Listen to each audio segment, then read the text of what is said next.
Hello guys, balik lagi bersama Mimin di Donghua Movie. Kali ini Mimin ingin melanjutkan cerita dari Donghua Tome of Fallen God. Sebelum lanjut, Mimin mau ceritakan sedikit mengenai episode sebelumnya. Di episode sebelumnya, Chenan menghadiri penjamuan ulang tahun sang raja, di mana di penjamuan tersebut busur Hao Yui kembali dipamerkan oleh sang raja kepada para tokoh penting di sana. Sebagai harta terpenting di kerajaan, sontak hal itu membuat semua orang yang datang terkagum-kagum melihatnya. Namun setelah senjata itu dikembalikan ke tempat penyimpanan, salah seorang tamu sepertinya berniat jahat terhadap senjata pusaka itu, di mana tamu itu sepertinya mengeluarkan sihir kepada salah seorang penjaga. Di dalam penjamuan juga Chuyu berusaha mengingatkan Chenan untuk segera melakukan aksinya. Namun Chenan yang mengetahui niat Chuyu untuk melamarnya di depan sang raja pun menolak kerjasama itu.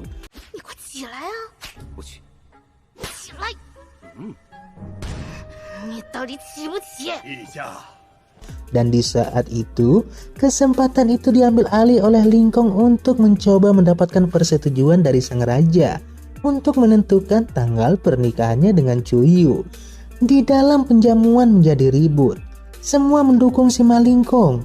Namun Chuyu merasa kesal dan langsung meminta ayahandanya untuk membatalkan pernikahan tersebut dengan alasan tidak ada kecocokan antara keduanya seperti air dan api. Wadidaw.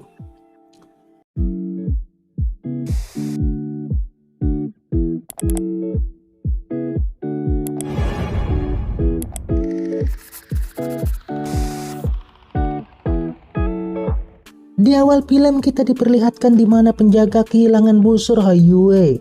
Kemudian setelah itu Shin langsung berpindah ke arena pertandingan, di mana di sana Chuyu merasa kesal karena Hua Qian kalah melawan musuhnya.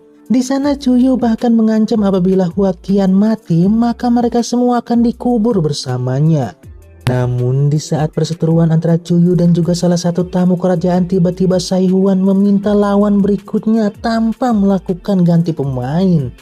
Hal itu sontak membuat Chuyu dan yang lainnya kaget akan kesombongan wanita itu. Ditambah lagi Sai Huan adalah yang terlemah dari dua lawan lainnya, membuat salah satu tamu perwakilan kerajaan musuh membiarkannya bertarung terus-menerus melawan dua perwakilan dari kerajaan Dongsu. Setelah mendengar sendiri kesombongan dari kerajaan musuh, Lingkong merasa kesal dan tidak mau tinggal diam. Dia pun langsung memohon kepada Chuyu untuk melawan wanita itu. Karena ini menyangkut kerajaan Dongsu, maka Chuyu tidak ada pilihan lain selain memohon agar Lingkong melawannya. Mendengarnya, Lingkong langsung memanggil naga peliharaannya. Sontak naga Lingkong muncul dari atas langit. Namun di saat keduanya ingin melakukan pertarungan, tiba-tiba saja salah satu penjaga datang menemui kakak Chuyu dan juga sang raja dan ingin melaporkan sesuatu. Melihatnya, sang raja memerintahkan kakak Chuyu untuk pergi bersama penjaga untuk mengetahui apa yang ia ingin sampaikan. Di suatu tempat, sang putri mendengarkan apa yang dikatakan oleh sang penjaga. Sang putri sangat kaget akan berita tersebut. Semua dikarenakan karena hilangnya busur Hao Yui dan juga kematian Komandan Lee. Namun kematian semua penjaga dikarenakan pedang dari Komandan Lee. Dan setelah dia membunuh semua penjaga, dia pun membakar dirinya sendiri. Sang putri merasa curiga dan menurutnya tidak mungkin Komandan Lee kehilangan kendali. Pasti ada rahasia di balik kematian dan juga hilangnya busur tersebut. Kemudian Shin berpindah kepada Dongdong yang dikurung di dalam sebuah energi spiritual oleh penjaga perpustakaan. Terlihat sang penjaga perpustakaan itu memegang sebuah buku yang kemungkinan ada hubungannya dengan Dongdong. Setelahnya Shin berpindah di mana pertarungan antara Lingkong dan juga Sai Huan berlangsung. Adu jontos plus adu keterampilan bela diri dipertunjukkan keduanya di udara, di mana di sana keduanya menunggangi naga masing-masing. Namun sepertinya kelihatannya Lingkong pun masih belum mampu mengalahkan Sai Huan.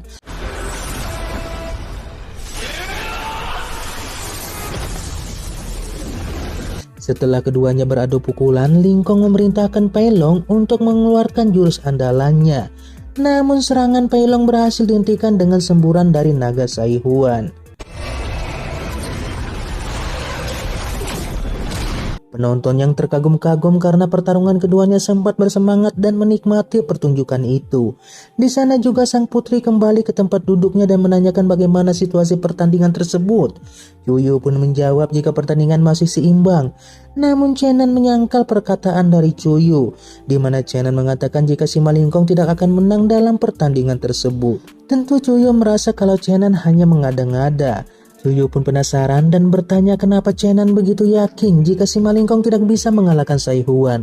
Chenan yang mendengarnya langsung menjelaskan jika kekuatan dan keterampilan keduanya memang seimbang. Kekuatan dari kedua naga juga memiliki level yang sama. Namun kerjasama antara majikan dan juga peliharaannya tersebutlah yang menjadi masalah. Di mana kerjasama antara Sai Huan dan juga naganya jauh lebih unggul daripada si Malingkong dan juga naganya. Di sela-sela perbincangan ketiganya, scene kembali berpindah antara si Malingkong dan juga Sai Huan. Awalnya bentrokan kekuatan antara kedua naga tidak menimbulkan efek apa-apa kepada kedua petarung.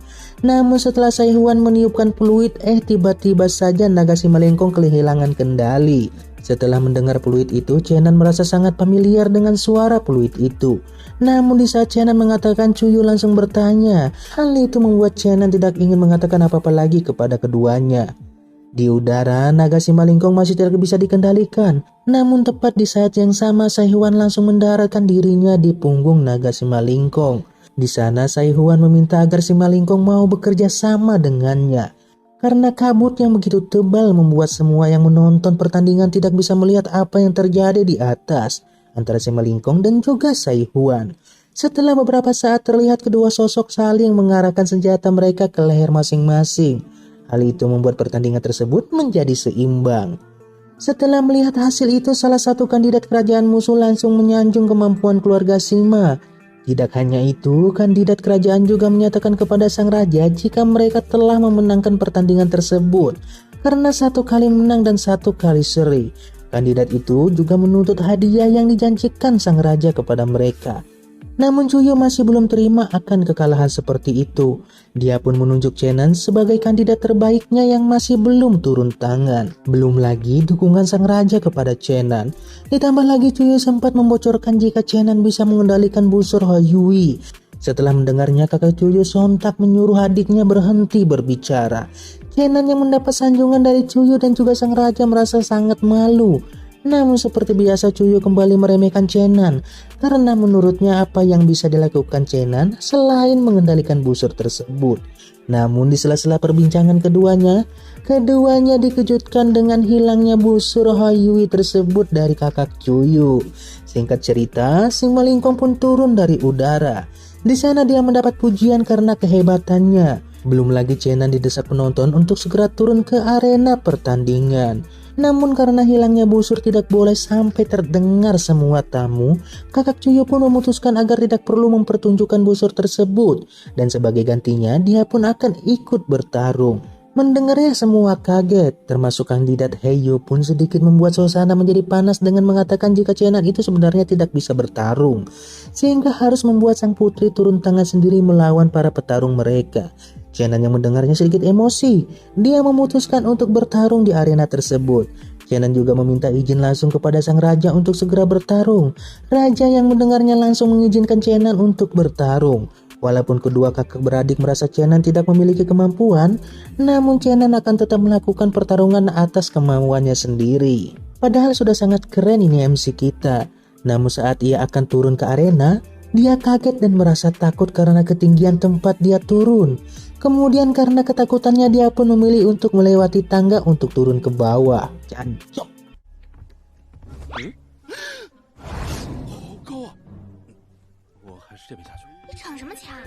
Di saat Chenan akan tiba, Sai Huan sudah menunggunya di sana. Namun Chenan dengan santuinya berjalan di arena menemui lawannya. Chuyu yang melihat terkaget-kaget karena Chenan sepertinya lupa membawa senjata untuk bertarung. Sai Huan juga yang melihatnya memberi kesempatan Chenan untuk mengambil perisai atau senjata sebelum bertarung. Namun Chenan menolak dan meminta agar segera dimulai saja pertarungan itu. Sai Huan yang mendengarnya pun tak mau menahan diri lagi dan langsung menyerang Chenan. Namun di saat serangan itu diluncurkan tiba-tiba Sai Huan terpental ke belakang oleh Chenan. Semua terkaget-kaget dengan kekuatannya dikeluarkan Chenan. Cahaya kemasan yang menyelimuti tubuhnya terasa familiar baginya. Kakak Cuyu juga heran melihat kekuatan internal dari Chenan melonjak sangat cepat dan sudah memasuki ranah level 3. Sai Huan yang melihatnya pun merasa kaget dengan kekuatan Chenan. Serangan demi serangan pun dilancarkan oleh Sai Huan. Namun serangan tersebut berhasil dihindari dengan santuinya oleh Chenan. Bahkan hanya dengan jentikan jari dia sudah berhasil memukul mundur Sai Huan. Namun Sai Huan tidak menyerah begitu saja. Dia kemudian memanggil naganya menggunakan fluidnya.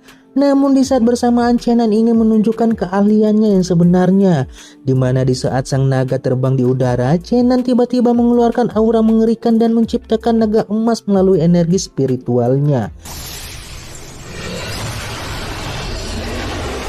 Kemudian naga emas itu melayang dan menyerang sang naga. Di saat di udara, naga emas itu berubah menjadi sebuah tangan emas besar yang langsung mencengkram sang naga. Dengan kekuatan tersebut membuat sang naga langsung dihempaskan ke arah gunung.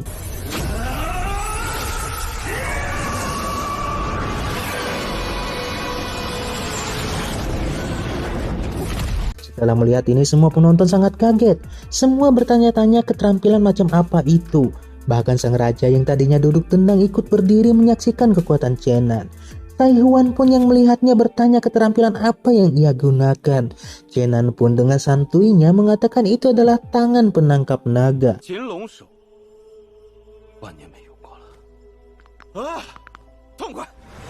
Bahkan dia sempat mengatakan setelah ribuan tahun tak melakukan hal seperti itu, dia merasa sangat nyaman. Setelah kejadian itu, kedua senior dari Sai Huan pun turun ke arena, disusul oleh Cuyu yang juga langsung bertanya bagaimana bisa dia sekuat itu. Padahal awalnya dia hanya di ranah level 1. Namun pernyataannya itu langsung dipotong oleh sang raja yang merasa sangat kagum kepada Chenan dan meminta Chenan untuk memilih hadiah apa yang ia inginkan. Chenan pun mengatakan jika sang putri sudah berjanji jika dia menang maka dia akan membantu sang raja memenuhi keinginan Chenan. Namun di saat Chenan ingin mengatakan apa keinginannya, sang kandidat dari kerajaan musuh langsung menolak kekalahan tersebut karena dengan alasan dua kandidat terbaik mereka belum bertarung.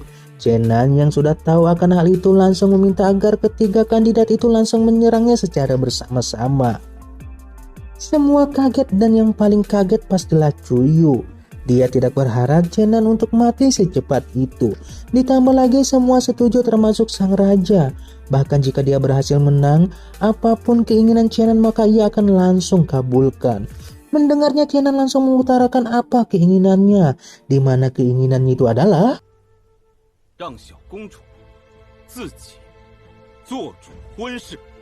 mendengarnya si Malingkong pasti tidak setuju. Namun semua keputusan berada di tangan raja dan sang raja pun berjanji kepada Chenan untuk mengabulkannya jika ia berhasil menang kali ini. Setelah semua, salah satu kandidat kerajaan musuh meminta izin untuk memanggil naganya. Alangkah kagetnya Chenan beserta yang lainnya karena naga yang dipanggil itu ternyata sudah berlevel 4 dan juga sangat langka. Di saat naga itu muncul dan tatapan serius dari Chenan, film pun bersambung. Oke guys, sampai di sini dulu ya. Terima kasih buat kalian sudah menonton dan juga mensupport channel ini. Mimin undur diri dulu dan bye-bye.